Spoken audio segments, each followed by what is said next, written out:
Hey everybody, my name is Marcus, and in this video I will show you a simple way how you can close your account in Amazon Associates or Amazon Affiliate. So let's start. The first thing you want to do is be in Amazon, and right here go to right top corner to account settings, and when you will be here you're gonna see account information and close your account. Click on it,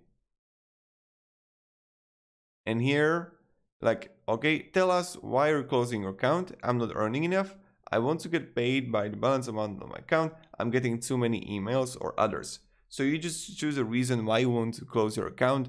You just click on I'm not earning enough or whatever and close your account now and you're good to go. So this is how you can simply close your account in Amazon. Thank you very much everybody for watching. If you have any questions, ask me down in the comments. I'll be really happy to help you. And yeah, have a great day and goodbye.